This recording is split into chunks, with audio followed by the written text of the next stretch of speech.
새벽 5시 30분, 온몸이 천근만근인 상태로 스마트폰 알람 소리에 눈을 떴다. 어두컴컴한 방 안, 차가운 액정 불빛만이 유일한 길잡이였다. 이 지긋지긋한 알람 소리가 내 인생이 깎여나가는 카운트다운인 줄 그때는 미처 알지 못했다. 나는 박민준, 이름만 대면 다 아는 대기업의 1차 협력사에서 12년을 바친, 아니 12년을 억지로 버텨온 흔하디흔한 직장인이었다. 내 나이 42, 남들은 부록이라며 흔들리지 않는 나이라는데 나는 매일 아침 거울 속에서 바스라지고 있는 한 남자를 마주하곤 했다. 내 출근길은 늘 전쟁이었다. 2호선 사당역의 그 숨막히는 인파 속에서 내가 할 수 있는 건 오직 단 하나였다. 오늘 점심은 뭘 먹지? 같은 시시한 고민이 아니라 오늘 상무님이 기분이 좋아야 할 텐데라는 비굴한 기도였다. 12년 전 신입사원 연수 때 나는 회사를 위해 뼈를 묻겠다고 당당히 선서했다. 그때 선배들은 껄껄 웃으며 농담처럼 말했지. 민준아, 뼈는 무덤에 묻는 거지 회사에 묻는 게 아니야. 그땐 그게 단순한 농담인 줄로만 알았다. 하지만 나는 정말로 내 뼈를 깎아 회사의 실적을 만들었고 그 대가로 내 청춘과 건강, 그리고 영혼까지 갈아 넣었다. 오전 9시. 사무실에 발을 들이는 순간 공기가 달라졌다. 차갑고 건조한 에어컨 바람 아래 키보드 두드리는 소리만이 가득한 공간. 내 직함은 과장이었지만 실상은 잡부에 가까웠다. 박 과장, 이 리포트 수정해서 오후 1시까지 가져와. 박 과장, 이번 업체 미팅 네가 대신 나가라. 걔네 장난 아니게 까칠하던데.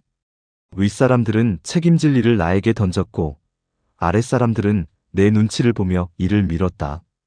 나는 그 중간에서 완충제 역할을 했다.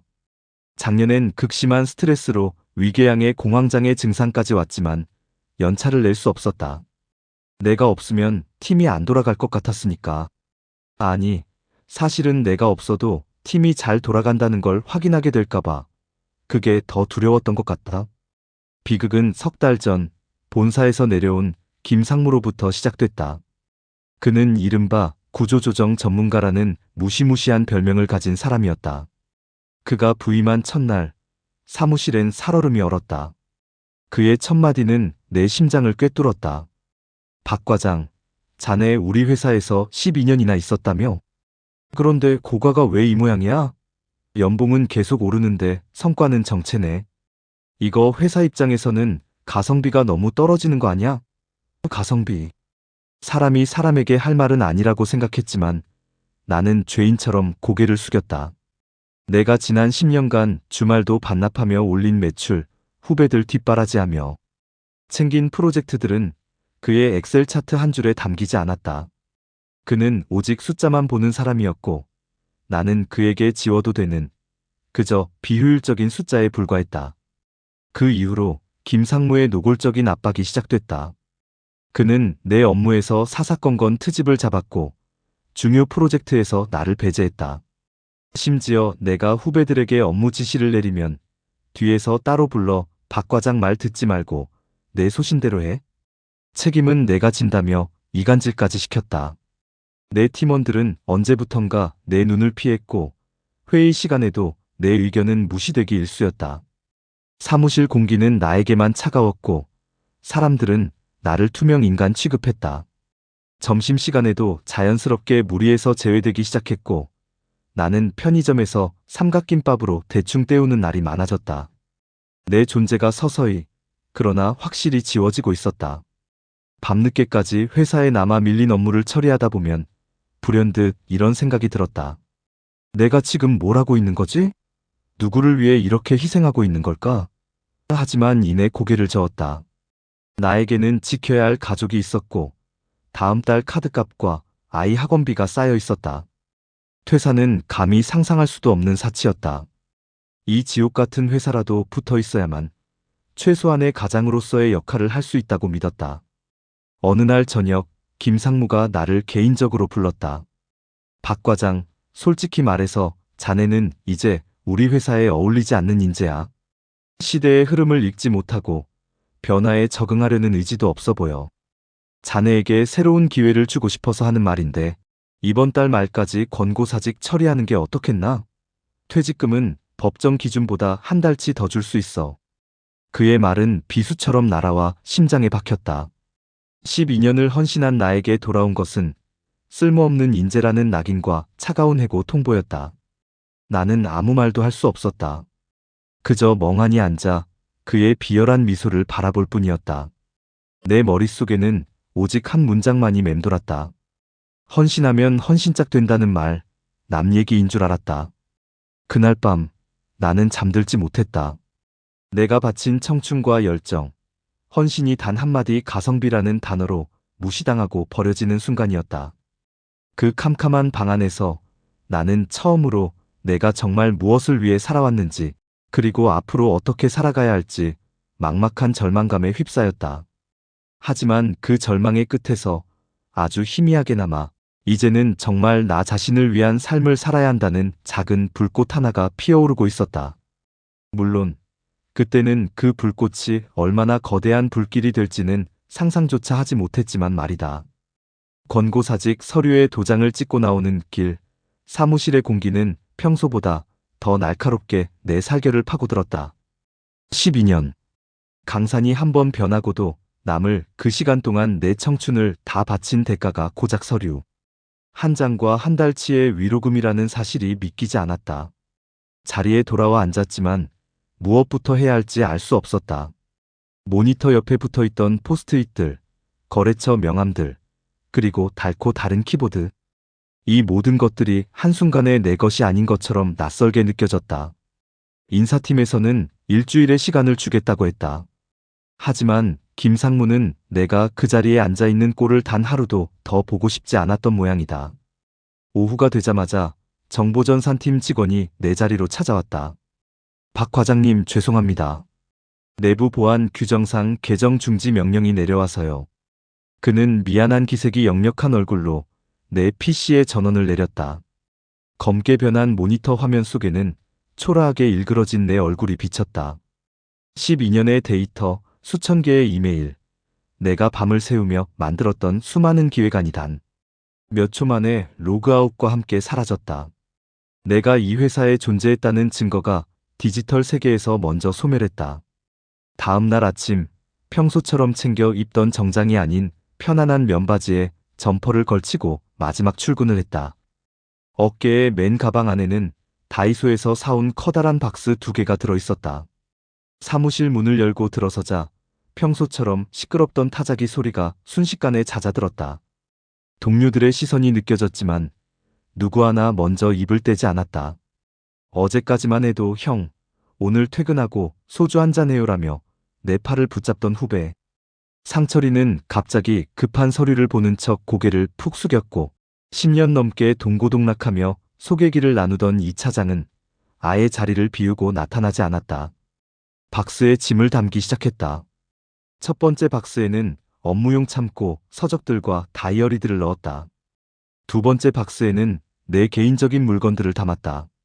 아내가 생일 선물로 사준 텀블러, 딸아이가 유치원에서 만들어온 세상에서 제일 멋진 아빠라는 문구가 적힌 종이 카네이션, 그리고 작년에 우수사원 표창을 받으며 찍었던 기념사진.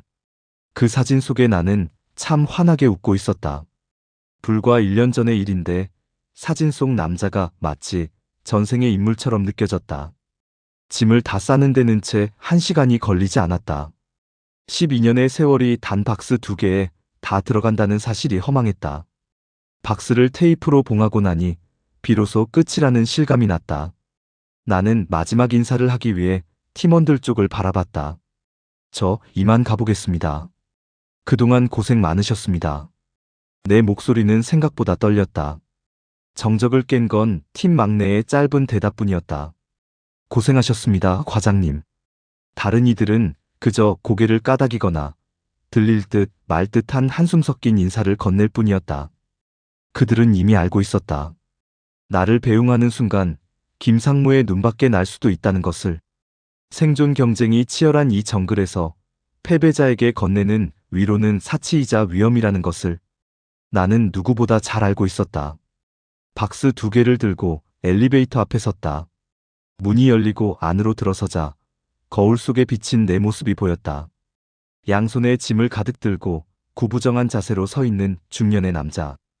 퇴직금을 들고 금이 환영하는 영웅의 모습은커녕 전쟁에서 패에 도망치는 패잔병의 몰골이었다. 1층 로비에 내려와 회전문을 통과하는 순간 시원한 바람이 뺨을 스쳤다. 하지만 그 바람은 자유의 맛이 아니라 갈 곳 잃은 실업자의 서늘함이었다. 집으로 돌아가는 지하철 안 사람들은 여전히 바쁘게 움직이고 있었다. 나는 그들 틈에 섞여 있었지만 더 이상 그들의 세계에 속해 있지 않았다. 낮 2시에 지하철은 낯설 만큼 한산했고 햇살은 무심하게도 따뜻했다. 현관문을 열고 들어서자 집 안은 고요했다. 아내는 아이를 데리러 나갔는지 비어 있었다. 거실 한복판에 짐 가득한 박스 2개를 내려놓고 소파에 주저앉았다. 갑자기 눈물이 왈칵 쏟아졌다. 소리내어 울지도 못하고 그저 입술을 깨물며 어깨를 들썩였다. 억울해서라기보다는 내가 그토록 필사적으로 매달렸던 그 세상이 나 없이도 너무나 평온하게 잘 돌아가고 있다는 사실이 사무치게 아팠다. 나는 그들에게 부속품이었고 소모품이었으며 언제든 대체 가능한 전구 같은 존재였다는 사실을 이제야 온몸으로 깨닫고 있었다. 그날 밤 나는 침대에 누워 천장을 바라보며 생각했다. 내일 아침엔 알람을 맞추지 않아도 된다. 출근하지 않아도 된다. 김상무의 눈치를 보지 않아도 된다. 그런데 왜 이렇게 가슴 한구석이 뻥 뚫린 것처럼 허전한 걸까? 12년간 나를 정의해왔던 박 과장이라는 이름표가 떼어지자 나는 아무것도 아닌 사람이 되어버린 것 같았다. 거실 구석에 놓인 박스 속에서 고개를 내밀고 있는 나무 텀블러가 보였다. 예전에 스트레스를 풀려고 목공원데이 클래스에 가서 직접 깎아 만들었던 물건이었다. 그때 강사가 했던 말이 문득 떠올랐다. 나무는 깎여나갈 때 비로소 자기 결을 보여줍니다. 사람도 아마 그럴 거예요. 나는 그때 그 말을 이해하지 못했다. 하지만 지금 내 살점이 다 깎여나간 이 순간 비로소 나는 내 인생의 진짜 결을 마주할 준비를 하고 있었다. 비록 지금은 길 잃은 투명 인간처럼 느껴질지라도 이 지독한 공허함이 나를 어디로 데려다 줄지 나는 떨리는 마음으로 어둠 속에서 주먹을 꽉 쥐었다. 이것은 끝이 아니라 내가 몰랐던 나를 찾아가는 아주 긴 여정의 시작이었다. 퇴사 후 첫 한 달은 마치 시차 적응이 안 된 여행자처럼 살았다. 새벽 5시 30분이면 어김없이 눈이 떠졌고 허겁지겁 양복을 찾다가 아차 싶어 다시 침대에 몸을 던졌다. 처음 며칠은 억지로 잠을 청해보기도 하고 밀린 잠을 다 자겠다는 심산으로 나까지 늘어져 있기도 했다. 하지만 달콤할 줄 알았던 늦잠은 금세 독이 되어 돌아왔다. 깨어있는 시간이 길어질수록 머릿속을 채우는 건 내일부터 뭐 먹고 살지? 라는 공포였다. 실업급여 신청을 위해 고용센터를 찾았을 때의 그 기분을 잊을 수 없다. 나 같은 처지의 사람들이 줄을 길게 늘어서 있었고 창구 너머 직원은 기계적인 목소리로 내 12년의 커리어를 수급 자격이라는 단어로 치환했다. 박민준 씨, 여기 사인하세요. 내 이름 3글자가 서류 위에 적힐 때마다 내 자존감은 한 뼘씩 바닥으로 꺼져 내려갔다. 재취업은 생각보다 훨씬 더 냉혹했다. 대기업 협력사 과장이라는 타이틀은 시장에 나오자마자 유통기한 지난 우유 취급을 받았다. 경력은 훌륭하신데 저희 조직이랑은 조금 안 맞으실 것 같네요. 면접관들의 정중한 거절은 김상무의 폭언보다 더 아프게 가슴을 후벼 팠다. 넉 달째가 되자 거울 속에 나는 생기를 잃은 유령 같았다. 수염은 듬성듬성 자라 있었고 눈 밑에 다크서클은 훈장처럼 내려앉았다. 아내는 아무 말 없이 내 눈치를 보며 반찬 가짓수를 줄였고 딸아이는 아빠가 왜 맨날 집에 있는지 묻지 않기 시작했다. 그 침묵이 나를 더 미치게 했다. 그러던 어느 날이었다. 무작정 집을 나와 정처 없이 걷다 보니 신도시 개발로 어수선한 동네 끝자락까지 흘러들어갔다. 매캐한 공사 먼지 사이로 문득 낯설지만 포근한 향기가 코끝을 스쳤다. 진하고 묵직한 그러면서도 어딘가 달콤한 냄새. 홀린 듯 발걸음을 옮긴 곳에는 낡은 간판에 정수 목공소가 있었다. 열린 문틈 사이로 미세한 나무 가루들이 햇빛을 받아 금가루처럼 흩날리고 있었다. 그 안에서 한 노인이 대패질에 열중하고 있었다. 승 마이너스 일정한 리듬으로 나무를 깎아내는 소리가 기이할 정도로 내 심장 박동과 맞물렸다. 나는 나도 모르게 목공소 안으로 한 발짝을 내디뎠다. 저기, 실례합니다. 노인은 고개도 들지 않은 채 대답했다. 살 건 없소. 여긴 주문 제작만 하니까. 아니요, 그게 아니라. 냄새가 너무 좋아서요.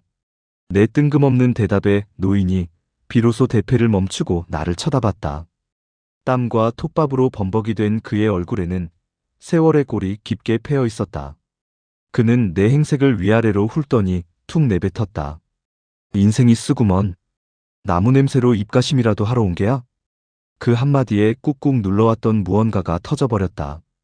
12년의 헌신, 김상무의 비웃음, 동료들의 외면, 그리고 가족들에 대한 미안함이 한꺼번에 몰려와 목을 매게 했다. 나는 목공소 구석에 놓인 거친 나무 의자에 앉아 한참을 울었다. 노인은 묻지도 따지지도 않고 그저 낡은 수건 한 장을 던져주며 다시 대패질을 시작했다. 규칙적인 대패 소리가 내 울음소리를 덮어주는 비처럼 느껴졌다. 그날 이후 나는 매일 아침 목공소로 출근하기 시작했다. 월급도 없고 직함도 없었지만 나는 그곳에서 비로소 숨을 쉴 수 있었다. 노인은 나에게 대뜸 빗자루를 쥐어주며 바닥에 쌓인 톱밥부터 쓸라고 했다. 대기업 과장이었던 내가 남의 집 바닥을 쓸고 있는 게 자존심 상할 법도 했지만 신기하게도 마음은 더없이 평온했다. 톱밥을 쓸어 담을 때마다 내 마음속 찌꺼기들도 함께 치워지는 기분이었다. 한 달쯤 지났을까 노인이 나에게 작은 나무도막 하나와 조각칼을 건넸다. 맨날 쓸기만 할 거야? 뭐라도 깎아봐. 내 속에 응어리진 거 그 나무에 다 쏟아붓는다고 생각하고. 나는 예전에 원데이 클래스에서 배웠던 기억을 더듬어 작은 연필꽂이를 만들기 시작했다. 기계로 깎는 게 아니라 오로지 손으로 칼날이 나무결을 따라 나아가는 감각에 집중했다. 조금만 힘을 주면 나무가 쩍 갈라졌고 너무 조심하면 모양이 나지 않았다. 적당한 힘, 적당한 각도, 그리고 기다림. 나무는 거짓말을 하지 않았다. 내가 정성을 들인 만큼 딱 그만큼만 예뻐졌고 내가 서두른 만큼 여지없이 흠집을 남겼다. 회사에서는 내가 아무리 노력해도 결과가 내 뜻대로 되지 않았다. 남의 기분에 내 하루가 결정됐고 남의 엑셀 차트에 내 인생이 평가됐다. 하지만 여기서는 달랐다. 내 손끝에서 나무가 깎여나가고 무언가 형체를 갖춰가는 과정은 내가 아직 이 세상에 존재하며 무언가를 만들어낼 능력이 있다는 것을 증명해주는 유일한 구원이었다. 나무 샌딩 작업을 마친 후 매끄러워진 표면을 만졌을 때 나는 6개월 만에 처음으로 소리내어 웃었다. 그 웃음은 박 과장의 비굴한 웃음이 아니라 무언가를 창조해낸 인간 박민준의 순수한 기쁨이었다. 어느 날 저녁 작업실 구석에서 먼지를 뒤집어 쓰고 있던 내 스마트폰이 울렸다. 전 직장 동기였다. 민준아, 너 요즘 뭐하고 사냐? 괜찮은 자영업 자리가 하나 났는데. 예전 같았으면 귀가 솔깃했을 제안이었지만 나는 부드럽게 거절했다. 내 손에는 지금 스마트폰 대신 향긋한 편백나무 조각이 들려 있었고 내 코끝에는 서울 지하철의 땀 냄새 대신 깊은 숲의 향기가 배어 있었다. 집으로 돌아오는 길, 나는 아내에게 처음으로 속마음을 털어놓았다. 여보, 나 나무 만지는 일이 좋아. 정말로. 아내는 내 거칠어진 손을 가만히 잡으며 대답했다. 당신 눈빛이 이제야 좀 살아났네. 하고 싶은 대로 해봐요. 어떻게든 되겠지. 그날 밤 나는 잠자리에 들며 처음으로 알람을 맞추지 않았다. 내일은 누가 시켜서가 아니라 내가 깎고 싶은 나무가 기다리고 있기에 눈을 뜰 것이기 때문이었다. 바닥을 쳤다고 생각한 순간 나는 비로소 땅을 딛고 일어설 힘을 얻고 있었다. 비록 통장 잔고는 비어가고 있었지만 내 영혼의 잔고는 조금씩 채워지기 시작한 6개월 만의 기적이었다. 목공소 생활이 3개월을 넘어가자 통장 잔고는 위험 수위에 다다랐다. 아내는 다시 마트 파트타임 일을 시작했고 나는 미안함에 고개를 들 수 없었다. 나무가 주는 위안은 컸지만 현실은 냉혹한 숫자들의 집합이었다. 노스승은 내 고민 가득한 얼굴을 보더니 툭 내뱉었다. 만들 줄만 알면 뭐해? 임자가 나타나야 나무도 제 목숨을 다하는 거지. 요즘 젊은 애들은 그 뭐냐 손에 든 거로 다 한다며? 너도 거기다 좀 올려봐. 그날 밤 나는 먼지 쌓인 카메라를 꺼냈다. 예전 회사에서 홍보용으로 쓰다 버려진 구형 미러리스였다. 거창한 기획 같은 건 없었다. 그저 내가 왜 퇴사를 했는지, 그리고 지금 왜 이 좁고 먼지 날리는 목공소에서 나무를 깎고 있는지에 대한 짧은 독백과 함께 내 투박한 작업 과정을 영상으로 담기 시작했다. 첫 영상의 제목은 자조 섞인 농담이었다. 대기업 12년 차 과장의 몰락, 지금은 톱밥이나 먹고 삽니다. 영상 속의 나는 멋진 가구 작가의 모습이 아니었다. 서툰 대패질에 손가락을 다쳐 밴드를 붙이고 나무결을 잘못 읽어 아까운 자재를 날려먹고 좌절하는 실패 전문가의 모습이었다. 편집 기술도 없었다. 그냥 나무를 깎을 때 나는 사각사각 소리와 내가 내뱉는 무거운 한숨 소리를 가감없이 담았다. 퇴사하던 날의 서러움, 재취업 면접에서 느꼈던 모멸감, 그리고 나무를 만지며 느끼는 아주 작은 평온함에 대해 나직하게 읊조렸다. 그런데 기적이 일어났다.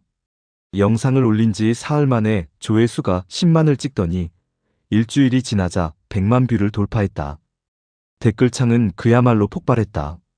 이거 내 얘기 아닌가요? 보면서 펑펑 울었습니다. 가식 없는 모습에 위로받고 갑니다. 저 가구는 어디서 살 수 있나요?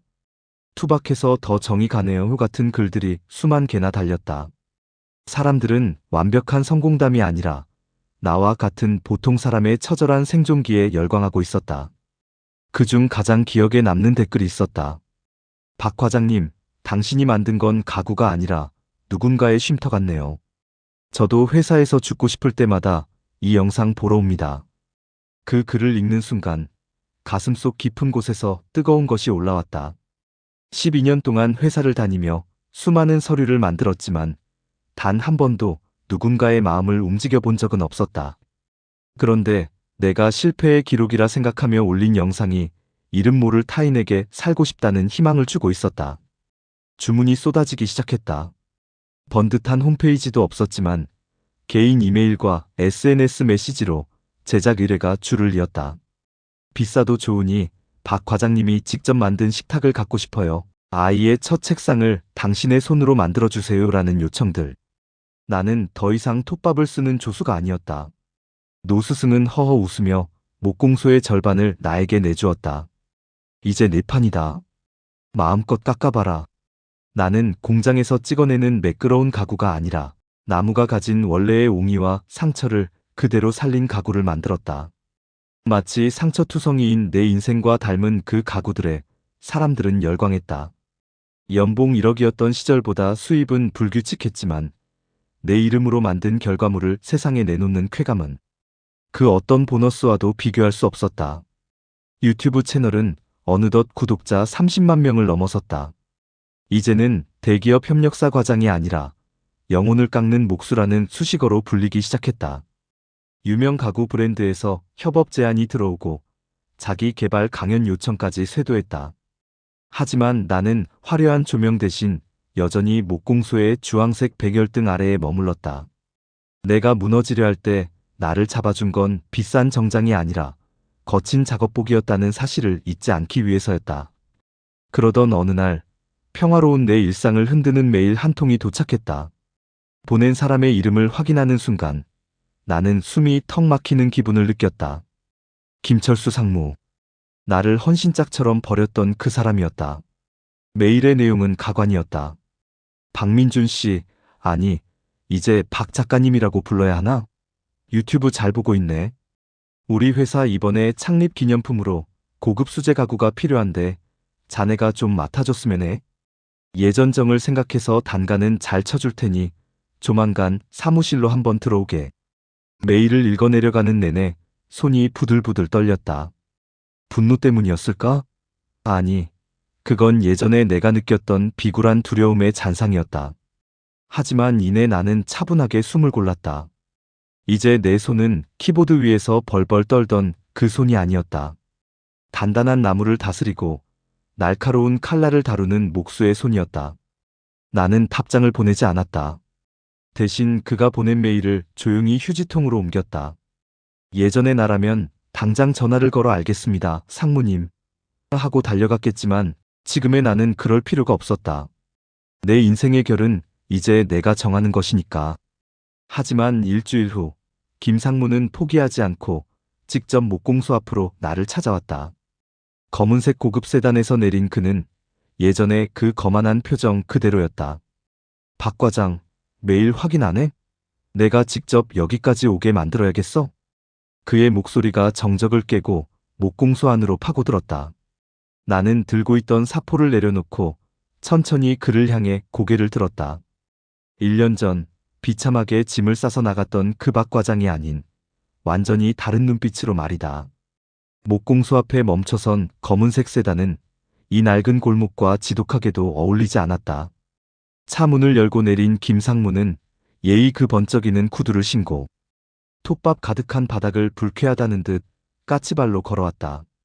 1년 전 내 가슴에 대못을 박았던 그 표정, 그 목소리 그대로였다. 그는 목공소 내부를 휘 둘러보더니 코를 쓱 훔치며 말했다. 박 과장, 아니 박 작가라고 불러야 하나? 야, 진짜 사람 팔자 모른다더니. 유튜브 보니까 아주 대박이 났더만. 이런 구석진 데서 나무나 깎고 있을 줄은 몰랐네. 나는 들고 있던 대패를 조용히 작업대 위에 내려놓았다. 심장이 요동칠 줄 알았는데 의외로 내 마음은 잔잔한 호수 같았다. 1년 전 그토록 나를 작게 만들었던 그의 위세가 지금은 그저 낡은 연극을 하는 배우의 몸짓처럼 가엽게 느껴졌다. 여긴 무슨 일이십니까, 상무님? 매일 봤을 거 아냐? 우리 회사 이번에 창립 30주년 기념 사업으로 VIP용 수제 데스크 용품 500세트 기획 중이야. 자네가 우리 회사 출신이니까 스토리텔링도 좋고 홍보 효과도 있겠더라고. 내가 특별히 밀어줄게. 단가는 자네 부르는 대로 맞춰줄 테니까 다음 주까지 제안서 들고 본사로 들어와. 아, 그리고 그때 그 권고 사직서는 알지? 비즈니스라는 게 다 그런 거 아냐? 개인적인 감정은 접어두고. 김상무는 마치 큰 시혜라도 베푸는 듯 내 어깨를 툭툭 쳤다. 그 손길이 닿는 순간 예전의 나였다면 감사합니다라며 허리를 숙였을 것이다. 하지만 지금의 나는 그의 손을 가만히 떼어냈다. 그리고 그의 눈을 똑바로 쳐다보며 나직하게 입을 열었다. 상무님, 저는 이제 제안서 같은 거 안 씁니다. 그리고 500세트 같은 대량 생산은 제 작업 방식과 맞지 않고요. 무엇보다 저는 이제 상무님의 명령을 듣는 박 과장이 아닙니다. 김상무의 얼굴이 순식간에 불그락푸르락 변했다. 뭐? 야, 박민준. 너 지금 이게 얼마나 큰 기회인지 몰라. 너 이거 유튜브 좀 잘 된다고 눈에 뵈는 게 없나 본데. 이런 인연 다 끊어지면 너 금방 망해. 내가 너 먹고 살 길 열어주러 온 거야. 그의 고함이 목공소 천장에 울려 퍼졌다. 그때 안쪽에서 조용히 지켜보던 노스승이 톱질을 멈추고 걸어 나왔다. 노스승은 김상무를 보지도 않은 채 나에게 말했다. 민준아, 나무결이 꼬인 걸 억지로 펴려고 하면 부러지는 법이다. 버릴 나무는 빨리 내다 버려라. 작업 시간 아깝다. 나는 노스승의 말에 고개를 끄덕였다. 그리고 김상무에게 마지막 인사를 건넸다. 상무님, 저는 지난 12년 동안 제 결이 아닌 남의 결에 맞춰 사느라 부러지기 직전까지 갔었습니다. 이제야 겨우 제 결을 찾았는데 다시는 그때로 돌아가고 싶지 않습니다. 귀한 시간 내서 오셨는데 죄송하지만 그 기회는 다른 업체에 주시죠. 전 지금 이 작업이 훨씬 중요하거든요. 나는 다시 대패를 잡았다. 김상무는 한참 동안 씩씩거리며 욕설을 내뱉더니 제풀에 꺾여 차에 올라탔다. 세단이 골목을 빠져나가는 소리가 멀어질 때까지 나는 단 한 번도 뒤돌아보지 않았다. 내 손끝에 닿은 차가운 나무의 감촉만이 내가 지금 살아있음을 증명해주고 있었다. 그날 저녁 나는 평소보다 조금 일찍 작업을 마치고 목공소 뒷마당에 앉아 노을을 바라봤다. 12년 전 처음 입사했을 때 느꼈던 그 막막함과 지금의 막막함은 질적으로 달랐다. 그때의 막막함은 남의 인생을 채우지 못할까봐 생기는 불안이었다면 지금의 막막함은 내 인생을 어떻게 더 아름답게 채워나갈까 고민하는 설렘이었다. 휴대폰을 켜보니 유튜브 채널에 새로운 댓글이 달려 있었다. 작가님 영상을 보고 오늘 사표 던졌습니다. 겁이 나지만 작가님 말씀대로 제 인생의 결을 찾아보려고요. 나는 그 댓글 아래에 조심스럽게 답글을 남겼다. 응원합니다. 깎여나가는 건 아프지만 그 뒤엔 반드시 당신만의 무늬가 나올 겁니다. 집으로 돌아오는 길, 나는 아내와 딸을 위해 직접 만든 작은 나무 조명을 가방에 넣었다. 예전처럼 화려한 선물은 아니었지만 그 안에는 내 땀방울과 진심이 가득 담겨 있었다. 아파트를 오르는 엘리베이터 거울 속에서 나는 더 이상 구부정한 폐잔병이 아니었다. 비록 작업복은 먼지투성이고 손등은 상처투성이었지만 내 눈빛은 그 어느 때보다 단단하게 빛나고 있었다. 집 문을 열자 딸아이가 달려와 나를 안았다. 아빠한테 나무 냄새 나? 기분 좋아? 나는 아이를 번쩍 들어올리며 활짝 웃었다. 그래, 12년을 바친 회사가 나를 버렸을 때 내 인생이 끝난 줄 알았다. 하지만 그건 끝이 아니라 가짜 박민준이 죽고 진짜 박민준이 태어나기 위한 진통이었을 뿐이다. 나는 이제 안다. 세상은 나를 가성비로 평가할지 몰라도 나는 세상에 단 하나뿐인 고귀한 나무라는 것을, 그리고 내 인생의 대패질은 이제 막 시작되었다는 것을 말이다. 오늘 밤 나는 12년 만에 처음으로 단 한 번도 깨지 않고 깊은 잠에 들었다. 내일 아침 알람 소리가 아닌 창가에 비치는 햇살과 향긋한 나무 냄새에 눈을 뜰 설렘을 간직한 채 나의 진짜 인생은 이제부터가 시작이다.